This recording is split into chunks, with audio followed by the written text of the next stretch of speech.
Bismillahirrahmanirrahim. Dengan nama Allah yang Maha Pengasih, Maha Penyayang. Ya ayyuhalladzina amanu la tuhillu sya'airallah لا تحلوا شعائر الله ولا الشهر الحرام ولا الهدي ولا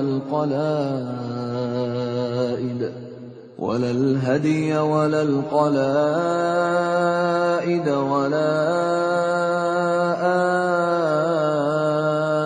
آمين البيت الحرام يبتغون فضلا من ربهم ورضوانا وإذا حللتم فاصطادوا ولا يجرمنكم شنآن قوم أن صدوكم عن المسجد الحرام أن تعتدوا وتعاونوا على البر والتقوى ولا تعاونوا على الإثم والعدوان واتقوا الله إن الله شديد العقاب. Wahai orang-orang yang beriman, janganlah kamu melanggar syiar-syiar kesucian Allah, dan jangan melanggar kehormatan bulan-bulan haram. Jangan mengganggu hadyu, hewan-hewan kurban, dan qalaid, hewan-hewan kurban yang diberi tanda. Dan jangan pula mengganggu orang-orang yang mengunjungi Baitul Haram. Mereka mencari karunia dan keridhaan Tuhannya. Tetapi apabila kamu telah menyelesaikan ihram, maka bolehlah kamu berburu. Jangan sampai kebencianmu kepada suatu kaum karena mereka menghalang-halangimu dari Masjidil Haram, mendorongmu berbuat melampaui batas kepada mereka. Dan tolong-menolonglah kamu dalam mengerjakan kebajikan dan takwa, dan jangan tolong-menolong dalam berbuat dosa dan permusuhan. Bertakwalah kepada Allah, sungguh Allah sangat berat siksanya.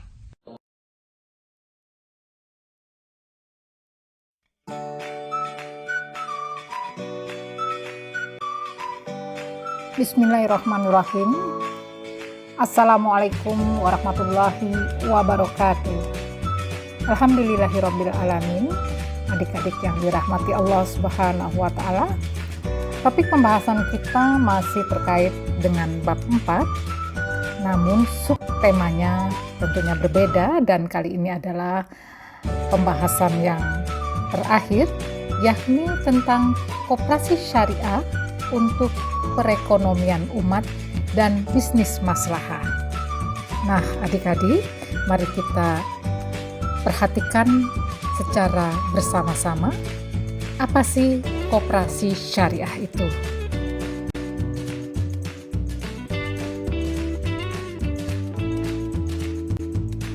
Adik-adik, sebagaimana biasa, sebelum kita masuk kepada pembahasan inti, mari kita perhatikan terlebih dahulu apa sih yang menjadi tujuan pembelajaran kita kali ini. Yang pertama, kalian diharapkan mampu menjelaskan definisi koperasi syariah. Yang kedua, kalian juga diharapkan mampu menjelaskan tentang sejarah koperasi syariah di Indonesia. Yang ketiga, kalian juga diharapkan mampu menjelaskan dasar hukum koperasi syariah. Yang keempat, kalian juga diharapkan mampu menjelaskan kegiatan dan usaha apa saja dalam koperasi syariah. Dan yang terakhir, yang kelima, diharapkan kalian nantinya mampu menganalisis apa sih hikmah dan manfaat koperasi syariah bagi umat.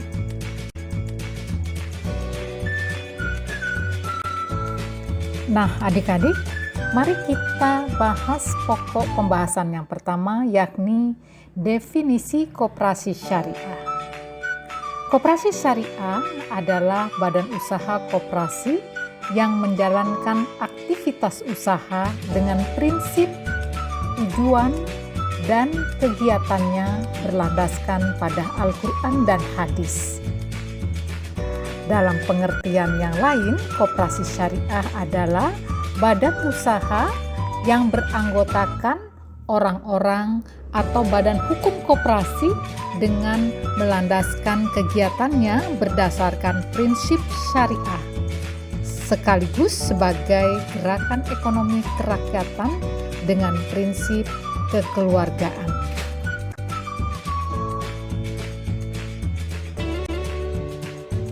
Nah, adik-adik, sekarang kita melangkah pada sejarah koperasi syariah.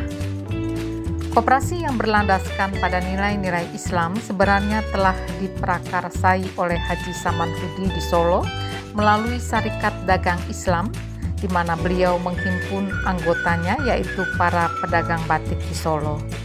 Kemudian keberadaan koperasi syariah mulai banyak diperbincangkan oleh masyarakat sejak maraknya pertumbuhan BMT di Indonesia yang pertama kali dipelopori oleh BMT Bina Insan Kamil pada tahun 1992 di Jakarta. Apa itu BMT? BMT adalah singkatan dari Baitul Mal wa At-Tamwil. Berdirinya BMT ini kemudian memberi warna bagi kalangan masyarakat dan pengusaha mikro, kecil, dan menengah di sektor informal. BMT berdasarkan Undang-Undang Nomor 25 Tahun 1992 berhak menggunakan badan hukum koperasi. BMT memiliki kesamaan dengan koperasi umum, yaitu memiliki basis ekonomi kerakyatan dengan prinsip dari anggota, oleh anggota, dan untuk anggota. Selain kesamaan, ia juga memiliki perbedaan, yaitu terletak pada teknis operasionalnya. BMT yang berdasarkan syariah tidak memberlakukan bunga dan menggunakan etika moral dengan mempertimbangkan kaidah halal haram pada saat melakukan usahanya. Sedangkan koperasi umum berdasarkan pada peraturan dan kesepakatan bersama saja.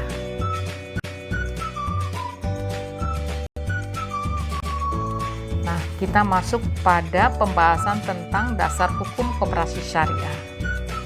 Dalam melaksanakan kegiatannya, koperasi syariah berlandaskan pada beberapa hal. Yang pertama, Al-Quran dan hadis, terutama tentang prinsip tolong-menolong atau ta'awun dan saling menguatkan atau takaful. Yang kedua, berdasarkan pada Pancasila dan Undang-Undang Dasar 1945, terutama silah yang kelima dalam Pancasila, yaitu keadilan sosial bagi seluruh rakyat Indonesia.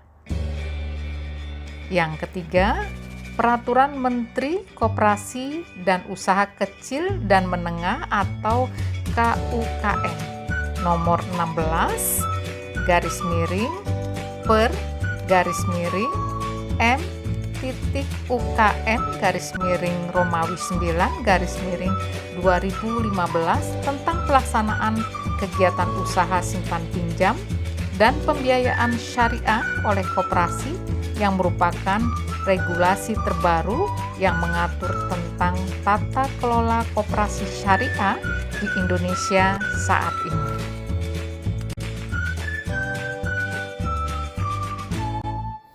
Nah, adik-adik yang dirahmati Allah, kita akan memasuki pembahasan tentang kegiatan dan usaha koperasi syariah. Dalam melaksanakan kegiatan operasional, koperasi syariah melakukan beberapa usaha dengan mengedepankan nilai-nilai kemanfaatan, usaha yang baik dan halal, dan menguntungkan dengan sistem bagi hasil. Setiap usaha yang dijalankan oleh koperasi syariah harus mengacu kepada fatwa dan ketentuan Dewan Syariah Nasional Majelis Ulama Indonesia, serta tidak boleh bertentangan dengan peraturan perundang-undangan yang berlaku di Indonesia. Adapun jenis-jenis kegiatan dan usaha yang dijalankan oleh koperasi syariah adalah yang pertama, penghimpunan dana. Penghimpunan dana ini bisa berupa simpanan pokok, simpanan wajib, simpanan sukarela, dan investasi dari pihak lain. Yang kedua, penyaluran dana. Berdasarkan pada sifat dan tujuan dari koperasi syariah, maka dana yang dihimpun dari anggota yang berupa simpanan pokok, wajib, simpanan sukarela, dan lain-lain haruslah disalurkan kembali kepada anggota maupun calon anggota dengan prinsip bagi hasil. Yang ketiga, investasi atau kerjasama. Dalam hal melaksanakan kegiatan investasi, koperasi syariah melakukannya dengan skema mudharabah dan musyarakah. Koperasi syariah bertindak sebagai pemilik modal atau sohibul mal, dan pengguna atau anggota bertindak sebagai pelaku usaha atau mudharib. Kerjasama dilakukan dengan mendanai sebuah usaha yang dinyatakan layak untuk diberikan modal dengan prinsip bagi hasil. Yang keempat, jual beli. Jual beli dalam usaha jasa dan keuangan syariah terdiri dari beberapa jenis, antara lain bai'al mudharabah, yaitu jual beli yang dilakukan antara penjual dan pembeli, di mana penjual secara transparan akan menyampaikan harga perolehan barang yang sedang diperjualbelikan kepada pembeli. Sehingga ketika pembeli membayar harga jual yang disepakati, pembeli bisa mengetahui keuntungan yang diperoleh oleh penjual. Yang B atau yang kedua, bai'al istisna dan bai'al salam, yaitu jual beli yang dilakukan oleh 3 pihak dengan sistem pembayaran tunai maupun diangsur. Yang ketiga, pelayanan jasa. Selain kegiatan menghimpun dana, penyaluran dana, investasi, dan jual beli, koperasi syariah juga dapat melakukan usaha jasa antara lain A. Sewa menyewa atau ijarah, yakni pemindahan hak guna atau hak pakai suatu barang dengan membayar sejumlah uang sewa dan tanpa memindahkan hak milik atas barang tersebut. Yang B. Penitipan atau wadiah, dapat dilakukan dalam bentuk penyediaan loker penitipan barang, penitipan sepeda motor, mobil, dan lain-lain. Yang keenam, pengalihan utang atau hawalah, yaitu jasa yang disediakan oleh koperasi syariah untuk memindahkan kewajiban pembayaran hutang anggota kepada pihak lain yang kewajibannya diambil alih oleh koperasi syariah, dan anggota tersebut berkewajiban untuk membayarkan kewajibannya kepada koperasi. Yang ketujuh, pegadaian syariah atau RAN, yaitu menahan aset dari anggota sebagai jaminan atas pinjaman yang diterimanya dari koperasi syariah, yang mana koperasi tidak menerapkan bunga terhadap pinjaman tetapi menerapkan biaya penyimpanan terhadap aset yang dijadikan jaminan. Yang kedelapan, pendelegasian mandat atau wakalah, yaitu jasa yang disediakan oleh koperasi untuk mengurus SIM, STNK, atau pembelian barang tertentu, di mana koperasi syariah bertindak sebagai pihak yang diberi manfaat oleh anggota untuk menyelesaikan urusan tersebut, dan anggota berkewajiban membayar jasa atas wakalah tersebut.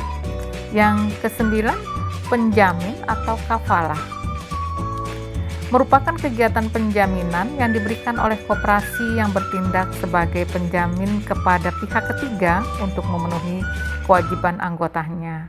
Contoh, apabila ada anggota koperasi yang mengajukan pinjaman kepada bank syariah, di mana koperasi bertindak sebagai penjamin atas kelancaran angsurannya. Yang ke-10, pinjaman lunak, yaitu pinjaman yang diberikan oleh koperasi syariah kepada anggota, di mana anggota hanya berkewajiban untuk mengembalikan sejumlah uang yang dipinjam tanpa harus membayar tambahan bunga. Umumnya, dana pinjaman tersebut diambilkan dari simpanan pokok anggota.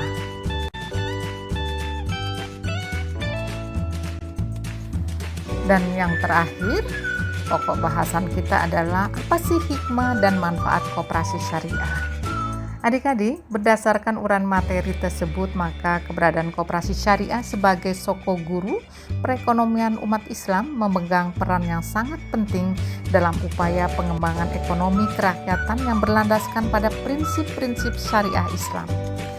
Adapun manfaat dari koperasi syariah yang dapat dirasakan oleh masyarakat adalah yang pertama, mendorong dan mengembangkan potensi dari setiap anggota serta meningkatkan kesejahteraan ekonomi masyarakat secara umum berlandaskan prinsip-prinsip syariah Islam. Yang kedua, meningkatkan kualitas sumber daya manusia, terutama pengurus dan anggota koperasi syariah, agar lebih profesional, amanah, konsisten, dan konsekuen dalam menjalankan praktik-praktik ekonomi berdasarkan syariat Islam. Yang ketiga, meningkatkan perekonomian nasional yang merupakan usaha bersama berdasarkan asas demokrasi dan kekeluargaan. Yang keempat, memperkuat keanggotaan koperasi sehingga saling bekerja sama dalam melakukan pengawasan terhadap operasionalisasi koperasi. Yang kelima, membuka dan memperluas lapangan pekerjaan bagi anggota dan masyarakat umum. Dan yang keenam, membantu tumbuh dan berkembangnya usaha kecil, mikro, dan menengah dari para anggota koperasi. Dan tentunya masih ada beberapa manfaat yang lain. Adik-adik bisa mengkaji lebih dalam dengan membaca buku paketnya dan membaca sumber-sumber belajar dari yang lainnya, dari internet, Google, dan sebagainya.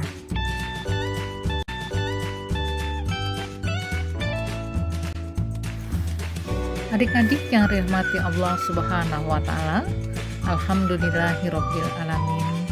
Puji dan syukur tentunya kita panjatkan kehadirat Allah Subhanahu wa Ta'ala. Usai sudah kebersamaan kita dalam video pembelajaran bab 4, subtopik koperasi syariah untuk perekonomian umat dan bisnis maslahah. Semoga apa yang kita pelajari bisa memberikan manfaat di dalam kehidupan, setidaknya ketika kalian nanti terjun di dalam masyarakat. Lebih dan kurangnya Ibu mohon maaf. Akhirul kalam, billahi taufik wal hidayah. Wassalamualaikum warahmatullahi wabarakatuh. Terima kasih semuanya.